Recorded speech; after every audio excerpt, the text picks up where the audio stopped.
Robson, tudo bem com você? Eu estou aqui hoje mais um dia, de gravação e hoje eu quero continuar uma coisa que eu comecei lá atrás. Tem muita coisa que eu começo assim, às vezes demora um pouquinho, mas todas eu vou completar, beleza? Então hoje nós faremos um vídeo de Na Mesa com Provérbios. Muitos vídeos eu faço assim com a mensagem que Deus já colocou no meu coração, que o seu pai já colocou no meu coração, meu pai já colocou no meu coração. Mas, na mesa com provérbios, geralmente é uma leitura compartilhada. Então é você tomando um café, você tranquilo, lendo comigo provérbios.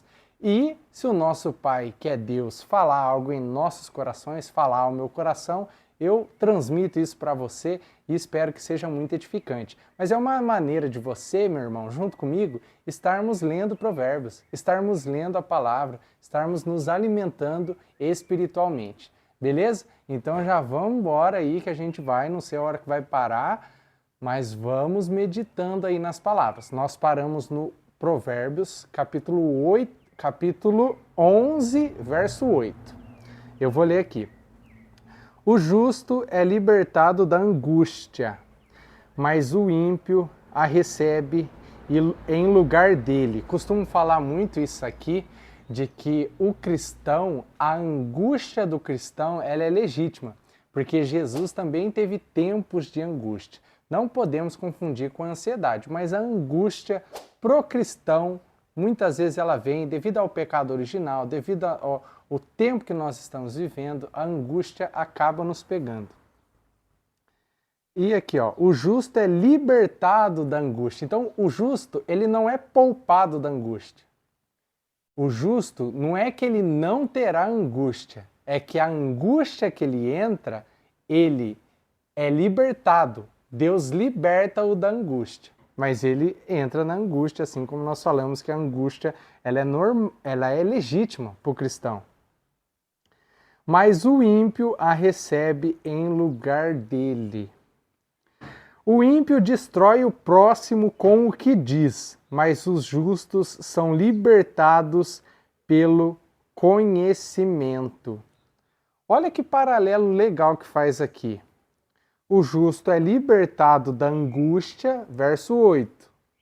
Depois desce um pouquinho para o 9, a segunda frase, mas os justos são libertados pelo conhecimento. Tá vendo como parece que tem um paralelo? É meio que no versículo 8 a Bíblia está dizendo que o justo é libertado da angústia. E no versículo 9 está falando que ele é libertado pelo conhecimento.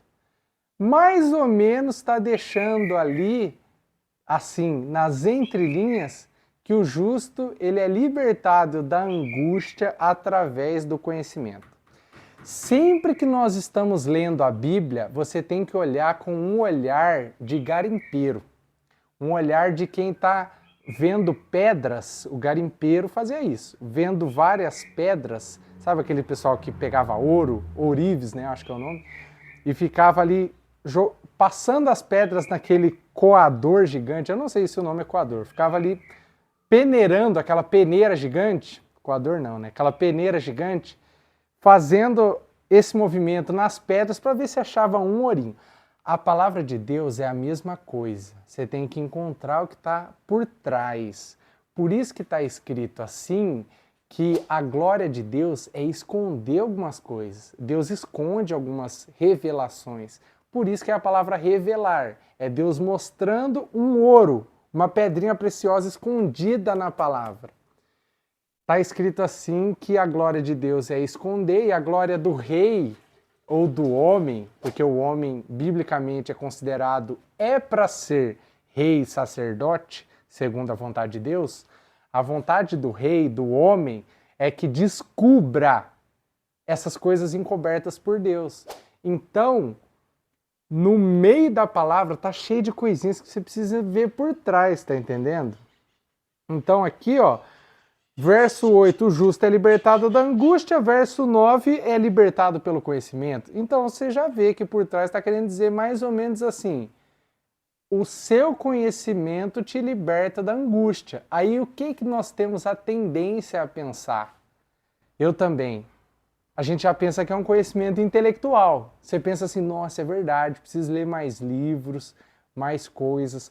Também é muito importante ler, é muito importante se desenvolver no sentido do estudo. Mas existe um libertar, existe um conhecimento que liberta da angústia, que é o conhecimento do seu Pai, que é Deus. Enquanto você vê Deus como o Deus poderoso, mas que não é Pai, você vai se sentir angustiado.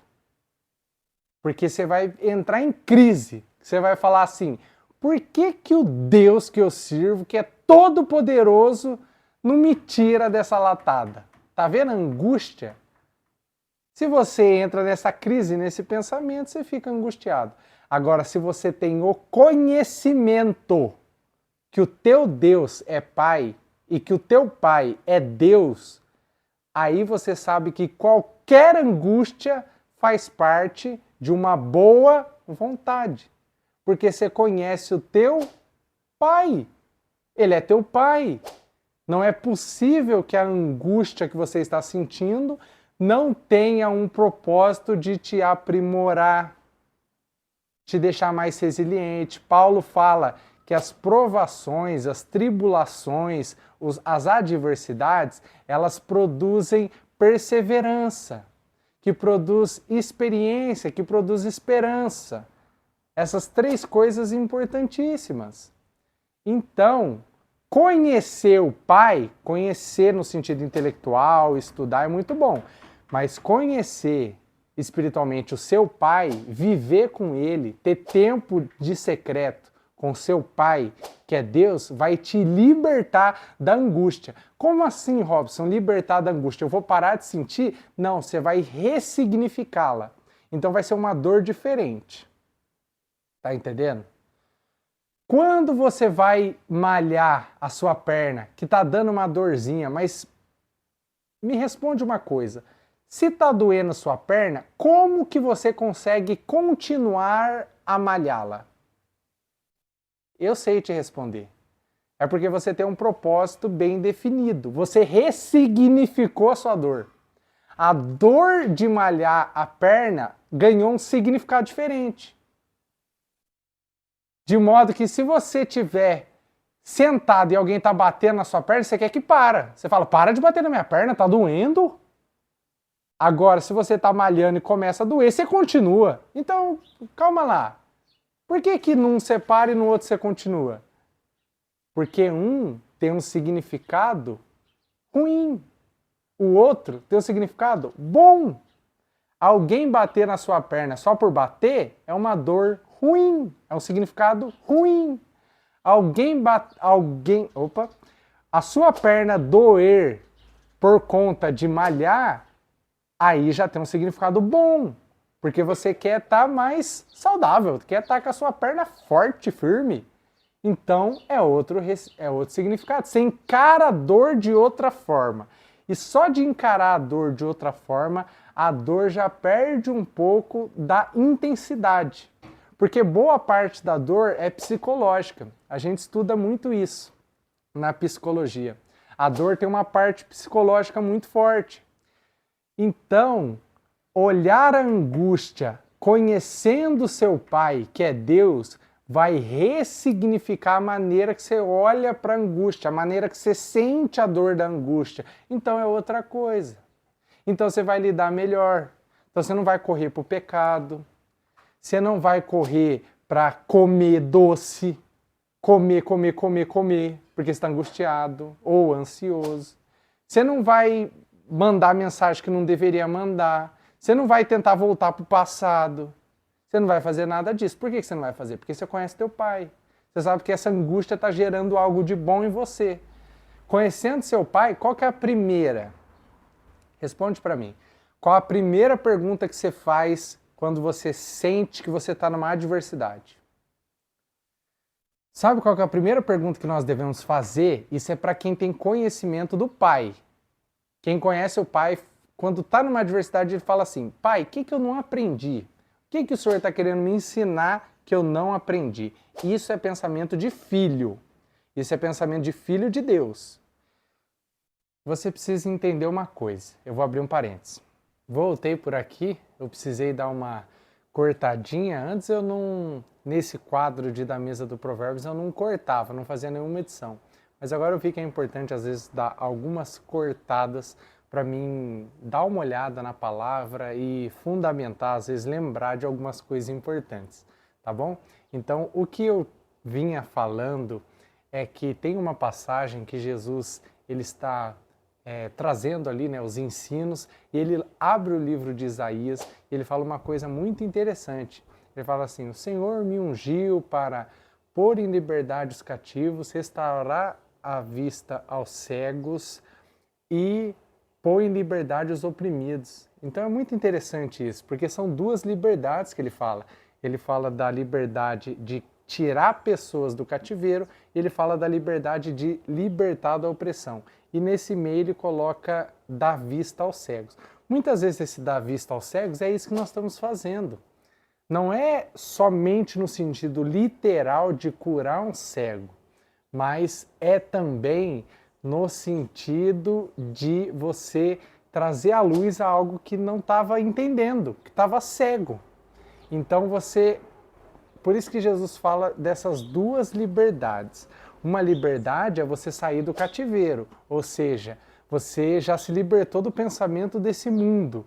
Você já se libertou de viver para o mundo, viver para as paixões mundanas, viver pela sua carne. Você foi liberto do cativeiro. Aí depois Jesus fala, aí agora você precisa ser restaurado a sua vista. Aí ele não está falando somente no sentido literal dos cegos que ele curava, mas ele está falando de como o ensino dele abre os seus olhos, limpa, para você enxergar as coisas, para que daí você não seja oprimido. Então, você entendendo as coisas, tendo a revelação do seu Pai, que é Deus, sobre as coisas, você para de ter pensamentos, um sistema de crença que te oprime. Então, quando eu falo assim, que aquele que conhece o Pai, ele não se sente perturbado, oprimido pela angústia que sente, porque ele ressignificou a angústia dele, ele entende o significado da angústia, ele sabe que o Pai dele está ensinando algo bom para ele. Então, quem tem esse pensamento, ele foi liberto de um pensamento opressor. Por isso que Jesus fala isso, ele fala assim, primeiro você é liberto do cativeiro, ou seja, você aceitou Jesus, você vive para Deus, você vive no Espírito, tá show de bola, mas agora você precisa dar vista aos cegos, ou seja, você precisa agora ter essa revelação do Pai sobre as Escrituras, sobre a Palavra de Deus, para tendo a revelação, você parar de ter pensamento escravo, parar de ter pensamento que te oprime. Se toda angústia te deixa oprimido, se toda vez que você sente angústia, presta atenção nos sinais, se toda vez que você sente angústia, você pensa que você pecou, você acha que você fez alguma coisa de errado, você acha que Deus está te punindo, você acha que Deus está te castigando, você acha que os outros, alguma coisa deu de errado, isso é uma forma de pensar escrava. Você precisa lembrar duas coisas. Presta atenção. Quem levou Jesus para o deserto foi o Espírito Santo. Então, muitas situações que são adversas, não é o diabo que está levando você. Não é que você pecou, não é que você fez alguma coisa errada, não é que Deus está te castigando, não. É o Espírito Santo que está te levando para um lugar que você precisa passar. Jesus precisava passar por aquilo lá para nos ensinar. Então ele precisava estar lá. O Espírito Santo levou. Muitos desertos que você entra na vida, não é o diabo que está te levando, não é você que pecou, não é que Deus está querendo te castigar, não é nada disso. É um lugar que você precisa estar lá para aprender a se posicionar, aprender o que o seu pai está querendo te ensinar. Então, sentir angústia não é castigo, é alguma coisa que ele está ensinando. Então lembra disso. Quem levou Jesus para o deserto não foi o diabo, foi o Espírito Santo. E no deserto ele encontrou o diabo. Resumindo a parada, quem levou Jesus para ver o diabo foi o Espírito Santo. Estou mentindo? Estou exagerando? Ou não é isso que está escrito? Outra coisa, quem falou para os discípulos entrar no barco e ir navegar e bater aquela tempestade, aquela adversidade? Quem foi o cara? Não, deve ter sido um cara assim, deve ter sido uma irresponsabilidade danada, não é possível. Quem mandou, irmão, você que está aí ouvindo, quem que mandou os discípulos para o mar que bateu aquele temporal, uma coisa perigosa daquela? Quem que foi? Deve ter sido um cara muito irresponsável ou o Satanás, alguém foi. Quem que foi, irmão? Quem enviou os discípulos para o mar que teve a tempestade foi Jesus, não foi o inimigo. O que eu estou querendo dizer com tudo isso?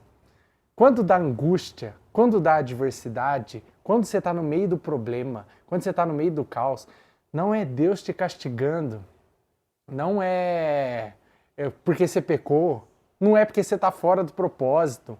Todas essas coisas pode ser, mas você tem que saber que é Jesus que te coloca em situações adversas. É o Espírito Santo que te leva a situações adversas. Então, agora você precisa olhar, é um colírio para os seus olhos isso. Porque que isso, eu oro a Deus que isso seja uma iluminação para os teus olhos. Quando você se sentir angústia agora, você não se sentir oprimido. Você não se sentir para baixo, achando que tem alguma coisa errada com você. Às vezes não tem. Você precisa saber, pedir discernimento para o seu Pai, para o Espírito Santo, o que você precisa aprender ali. Beleza? Tá dando para entender? Tá dando para entender? Então são processos que o seu Pai, que é Deus, são processos que Ele te coloca. Vamos continuar, a gente aprofundou muito nisso aí, né? Vamos lá.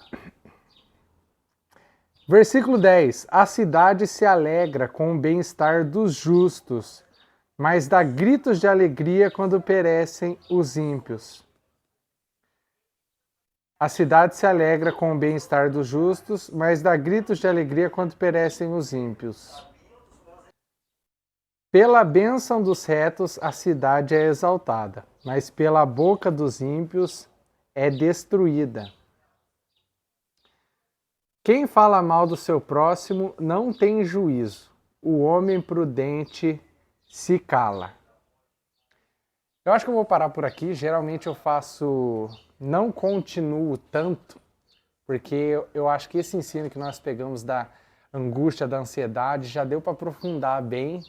E às vezes eu sinto assim no espírito quando... Tá bom, agora espere e depois continua. Mas não vou dar uma pausa tão grande igual eu dei do último Na Mesa com Provérbios para cá, porque a gente vai mudando as coisas, né? Deus vai direcionando e você vai indo com seu carrinho, assim, com seu barquinho para onde precisa ir. Então eu precisava comunicar outras coisas, mas agora já voltei Na Mesa com Provérbios e se Deus quiser, se assim for a vontade do Pai, eu vou fazendo aquilo que precisa ser feito. Tá bom? Eu espero que você tenha gostado. Compartilhamos alguns versículos, mas foi uma meditação que eu sei que é muito importante. Beleza? Fica na paz. Esse foi o Irmão Mais Velho. Até a próxima.